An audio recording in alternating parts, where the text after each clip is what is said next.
Hello बच्चों, लेकर आए हैं फ्रैक्शन का लेक्चर नंबर 03 इलेक्ट्रॉन सीरीज का। और लेक्चर नंबर 03 में हम लोग डिस्कस करेंगे एडिशन ऑफ फ्रैक्शन के प्रॉपर्टी और मल्टीप्लिकेशन ऑफ फ्रैक्शन के प्रॉपर्टीज को। तो हमारे साथ में बने रहिए, और अगर चैनल पे न्यू है तो प्लीज चैनल को सब्सक्राइब कीजिए और अपने दोस्तों को शेयर कीजिए। तो सबसे पहले हम देखते हैं एडिशन ऑफ फ्रैक्शन के प्रॉपर्टी। एडिशन ऑफ फ्रैक्शन के हम दो प्रॉपर्टी को डिस्कस करने वाले हैं। सबसे पहले हम करेंगे कम्यूटेटिव लॉ को, ठीक है। कम्यूटेटिव लॉ या तो प्रॉपर्टी, ठीक है, या तो हम रूल कह सकते हैं, ठीक है, रूल कह सकते हैं। लॉ और प्रॉपर्टी चल जाएगा, ठीक है। रूल को बहुत कम लिखते हैं, लेकिन 7th क्लास है तो चलो थोड़ा सा तीनों बातों को मैंने लिखने की कोशिश की है, ठीक है। क्या कहा कम्यूटेटिव ने? कम्यूटेटिव ने यह बात कहा कि मान लो बोला आपके पास में दो फ्रैक्शन है, ठीक है, कि अगर आपके पास में दो फ्रैक्शन दिया गया है, ठीक है, तो उन दोनों फ्रैक्शन के अगर हम ऑर्डर को चेंज कर देते हैं, क्या कहा कि अगर आपके पास दो फ्रैक्शन दिया गया है और अगर हम उनके ऑर्डर को चेंज कर देते हैं तो उसके रिजल्ट में कोई भी चेंजिंग नहीं आएगा, इक्वल आएगा। यही कम्यूटेटिव कहता है कि अगर आपके पास में दो फ्रैक्शन है और उसको आप क्या कर रहे हो, ऐड कर रहे हो, ठीक है, ठीक है, ऐड कर रहे हो, ठीक है, लेफ्ट हैंड साइड वाले को, और राइट हैंड वाले साइड में अगर आप उनकी ऑर्डर को चेंज करके ऐड कर रहे हो, ठीक है, उनके ऑर्डर को चेंज करके ऐड कर रहे हो, तो उनका रिजल्ट जो है वो सेम आएगा, किसी तरह का कोई भी वेरिएशन नहीं आएगा। हम एक एग्जांपल लेते हैं, एक एग्जांपल देखेंगे कि 2/3 ले लेते हैं और 1/6 ले लेते हैं, ठीक है। ये हमने लिया दो फ्रैक्शन को। अब क्या करते हैं, राइट हैंड साइड में है, हम इनके ऑर्डर को चेंज कर देते हैं, ठीक है। जो सेकंड फ्रैक्शन है उसको हम फर्स्ट फ्रैक्शन बना दिए, और जो हमारा फर्स्ट फ्रैक्शन है उसको सेकंड फ्रैक्शन बना दिए, ठीक है। एलसीएम लिया, एलसीएम तो 3 और 6 का क्या आएगा, तो 6 आएगा, ठीक है। 3 के टेबल में 6 कितनी बार, 2 बार। 2 इंटू न्यूमरेटर वाले को सेम कॉपी करेंगे, ठीक है, और 6 1 जा 6, ठीक है, मल्टीप्लाई करोगे तो 4 + 1/6, ठीक है। चलो राइट में चलते हैं, इसका भी एलसीएम 6 आएगा, ठीक है। तो 1 × 1 + 2 × 3 2 जा 6, ठीक है। आगे में चलो जरा सा, तो 1 + 4/6, ठीक है। अब इसको अगर आप क्या करोगे, ऐड करोगे तो 5/6 आ जाएगा, और ये भी आपका आ जाएगा 5/6, ठीक है, ये भी आ गया 5/6। तो कम्यूटेटिव लॉ यही कहता है कि अगर आपके पास दो फ्रैक्शन दिया हुआ है, उन फ्रैक्शन को आप जोड़ रहे हो, ठीक है, तो अगर कोई स्टूडेंट या अगर आप उनके ऑर्डर को चेंज करके ऐड करते हो तो उसके रिजल्ट में किसी तरह का कोई भी वेरिएशन नहीं आएगा। तो पहला तो कंप्लीट होगा। एसोसिएटिव ने जो लॉ दिया है वो 3 फ्रैक्शन को लेकर दिया है।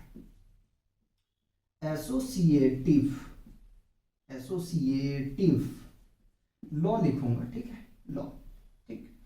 इन्होंने क्या कहा कि 3 फ्रैक्शन आपके पास में मान लो दिया गया और उनको आप जोड़ रहे हो, क्या कर रहे हो, जोड़ रहे हो। तो पहले ऐसा कर लो कि फर्स्ट फ्रैक्शन और सेकंड फ्रैक्शन को जोड़ लो, बाद में आप थर्ड फ्रैक्शन के साथ में जोड़ना, या तो आप ऐसा करो कि फर्स्ट फ्रैक्शन को छोड़ दो, सेकंड फ्रैक्शन और थर्ड फ्रैक्शन को ऐड करो, उसके बाद में फर्स्ट फ्रैक्शन के साथ में ऐड करो, ठीक है, रिजल्ट में कोई भी चेंजिंग नहीं आएगा। फिर से रिपीट कर रहा हूं, एसोसिएटिव ने ये कहा कि अगर आपके पास 3 फ्रैक्शन है तो उनका कहना यह है कि पहले आप 2 फ्रैक्शन को जोड़ लो, बाद में आप तीसरे फ्रैक्शन के साथ में उनको जोड़ना, ठीक है। या तो आप ऐसा कर सकते हो कि पहले फ्रैक्शन को छोड़ दो, सेकेंड और थर्ड फ्रैक्शन को जोड़ लो, फिर आप फर्स्ट फ्रैक्शन के साथ में जोड़ोगे तो उनका रिजल्ट में किसी तरह का कोई भी वेरिएशन नहीं आएगा, ठीक है। ये एसोसिएटिव लॉ है। इसी एग्जांपल में थोड़ा सा ऐड कर देते हैं, 1/3 + 2/3 और 1/6 ले लेते हैं, ठीक है, इज इक्वल टू, हम यहां से ले लिए क्या, पहले हम थोड़ा सा ऑर्डर को चेंज करते हैं 1/3, ठीक है। पहले इन दोनों जोड़ देंगे, ये एग्जाम्पल हमारा है, ये एग्जाम्पल है, ठीक है। यहाँ कैलकुलेशन करके दिखा देंगे और डायरेक्ट यहाँ रिजल्ट लिख देंगे, ठीक है। 2/3 प्लस 1/6, ठीक है। हम इन दोनों को पहले इसको देख रहे हैं, तो इसका एलसीएम लेने जाओगे तो 3 मिल जाएगा आपको, ठीक है। तो 1 + 2 = 3/3 आ जाएगा, ठीक है। तो इसको कैंसिल करोगे तो कितना आ जाएगा, 1 आ जाएगा, 1 + 1/6 आ जाएगा = ठीक है। इन दोनों का एलसीएम लेने जाओगे तो आपको मिल जाएगा यहाँ से 6, ठीक है।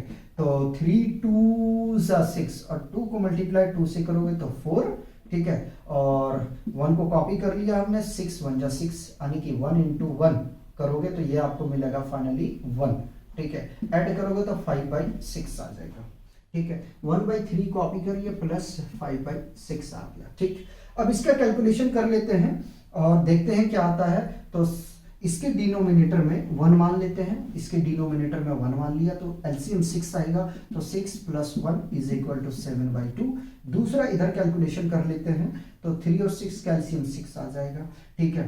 3 2 6 और 6 1 6 ऐड करोगे तो 7/6 आ जाएगा, ठीक है। तो इसका फाइनल अगर हम रिजल्ट लिखने के लिए जाएंगे, अगर इसका फाइनल रिजल्ट लिखने जाएंगे तो ये आ जाएगा भाई 7/6 = 7/6, ठीक है। कम्यूटेटिव लॉ आपका यहीं पे एडिशन का कंप्लीट होता है। बताओ यार कोई कंफ्यूजन है तो, ठीक है।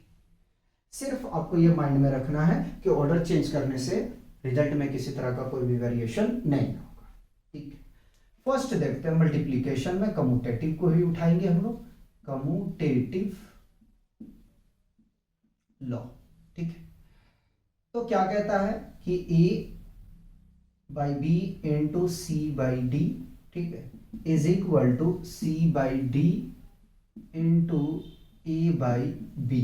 सेम इसमें भी फिलॉसफी चलेगा, ठीक, इसमें भी चलेगा।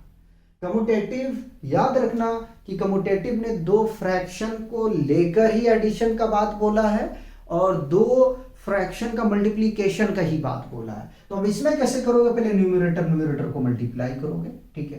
न्यूमरेटर को मल्टीप्लाई करोगे, हम एग्जांपल से आपको दिखाएंगे। 1/2 ले लिया इंटू 2/3 ले लिया, 2 नहीं लेते हैं तो ये कैंसिल हो जाएगा, 5/3 ले लिया, ठीक है। 5/3 को पहले लिख लो और 1/2 को बाद में लिखो, ठीक है। न्यूमरेटर को मल्टीप्लाई करो तो ये आ जाएगा 5 और 2 3 6, न्यूमरेटर को मल्टीप्लाई करो तो 5/6, ठीक। दोनों रिजल्ट सेम आया। ऑर्डर को चेंज करने से रिजल्ट में किसी तरह का कोई भी वेरिएशन नहीं होगा। नंबर सेकंड में हम चल रहते हैं एसोसिएटिव लॉ या प्रॉपर्टीज, ठीक है, जो आपको अच्छा लगे, ठीक है, दोनों बात कह सकते हैं। A/B × C/D × E/F, ठीक है, = बुक वाला भाषा लिख दो, तो इसको पहले ले लो, इसको बाद में करो, ठीक है, चेंज नहीं करो, नहीं तो आप कहोगे कि चेंज कर दिया, ठीक है। तो जैसा बुक में है उसके हिसाब से चल लो, आगे पीछे वेरी करने से कोई फायदा नहीं, ठीक। एसोसिएटिव लॉ जो है 3 फ्रैक्शन को लेकर बात करते हैं मल्टीप्लिकेशन में, ठीक है। कहते हैं कि पहले आप 2 फ्रैक्शन को मल्टीप्लाई कर लो, फिर थर्ड के साथ में करना, ठीक है। और सेम इसमें कह रहा है सॉरी थोड़ा अलग तरीके से समझाता हूँ, कह रहा है पहले फर्स्ट फ्रैक्शन और सेकंड फ्रैक्शन को मल्टीप्लाई कर लो, फिर आप थर्ड के साथ में मल्टीप्लाई करना, ठीक है। या तो आप ऐसा करो कि सेकंड और थर्ड फ्रैक्शन को मल्टीप्लाई कर दो, फिर आप फर्स्ट के साथ में मल्टीप्लाई करना, उसके रिजल्ट में कोई भी वेरिएशन नहीं आएगा। एग्जाम्पल के तौर पे हम एक ले लेते हैं कि 1/2 × 2/3, ठीक है, और इंटू 5/4 ले लेते हैं, = 1/2 को कॉपी कर लिया, 2/3 × 5/4, ठीक है। पहले इन दोनों मल्टीप्लाई करते हैं, न्यूमरेटर मल्टीप्लाई होगा तो आप इसको कैंसिल कर दो, तो 1 को मल्टीप्लाई 1 से करोगे तो 1 आ जाएगा, और 3 को मल्टीप्लाई 1 से करोगे तो ये 3 आ जाएगा, इंटू 5/4, ठीक है, = ठीक है। 1/2 को कॉपी कर लिया, इंटू इसको काट दो, 2 1 2 2 2 4, ठीक है, तो ये मिल जाएगा 5/2 3 6, कोई कंफ्यूजन हो तो मुझे बताओ। ठीक, अब मल्टीप्लाई फिर अगेन न्यूमरेटर का होगा, तो यह आ जाएगा 5/12 इज इक्वल टू 5/12। ठीक है, बताओ कोई रिजल्ट में वेरिएशन आया है? रिजल्ट में वेरिएशन आया तो मुझे बताओ। ठीक, एक टॉपिक और है, उसको यहीं पे हम समझा देते हैं। ठीक है, फिर हम लोग क्वेश्चन का प्रैक्टिस करेंगे। ठीक है, डिवीजन ऑफ फ्रैक्शन। ठीक है, डिवीजन ऑफ फ्रैक्शन। ठीक है, कैसे फ्रैक्शन में आप अगर दो फ्रैक्शन आपके पास में डिवीजन के फॉर्म में गिवन है तो कैसे सॉल्व करोगे? ठीक है, तो देखो यार, a/b डिवाइड में अगर c/d है, ठीक है, तो इसका रिजल्ट क्या बनेगा, मैं यहां इक्वल का साइन देके इधर लिखूंगा। ठीक है, क्या बनेगा रिजल्ट? तो रिजल्ट बनेगा a/b। ठीक है, a/b। ठीक है, इनटू इसके डिनोमिनेटर और नोमिनेटर को चेंज कर दो, रेसिप्रोकल कर दो। ठीक है, तो d/c आ जाएगा। ठीक है, ये रिजल्ट बनेगा बाबू, ये रिजल्ट आपका बनेगा। आप चाहो तो मैं इसके लिए आपको एक एग्जांपल दिखा सकता हूँ। ठीक है, एक एग्जांपल दिखा सकता हूँ और ऊपर वाला को ही मैं लेके काम करता हूँ। 1/2 divided by 5/6 is equal to what. ठीक है, तो यहां सॉल्व कर रहा हूं, 1/2 को कॉपी करो और इसको प्रोडक्ट के फॉर्म में लिखो, तो पलट दो, डिनोमिनेटर और न्यूमरेटर इन दोनों को क्या करो, चेंज कर दो। तो मैंने चेंज कर दिया, 6 को ऊपर 5 को नीचे, 2 1 जा 2 और 2 3 जा 6, फाइनली आंसर 3/5 आ जाएगा। तो इस तरीके से आपको डिवीजन ऑफ फ्रैक्शन को सॉल्व करना है। ठीक है, हम क्वेश्चन लेंगे, मजा आएगा, बिल्कुल मजा आएगा। जिस तरीके से हम ये सीरीज को लेके चल रहे हैं उसी तरीके से आप लोगों को ये सीरीज मिलेगा। ठीक है, तो ये हमारे 4 लॉ थे और एक ये टॉपिक हमारा रह रहा था कि यार इनको कवर करेंगे, फिर हम क्वेश्चन को क्या करेंगे कि प्रैक्टिस करना स्टार्ट करेंगे। आप लोगों का क्वेश्चन रेडी है। ठीक है, हम मिलते हैं नेक्स्ट लेक्चर में, तब तक आप लोग एंजॉय कीजिए, पढ़ते रहिए, अपना ध्यान रखिए और अच्छे काम करिए।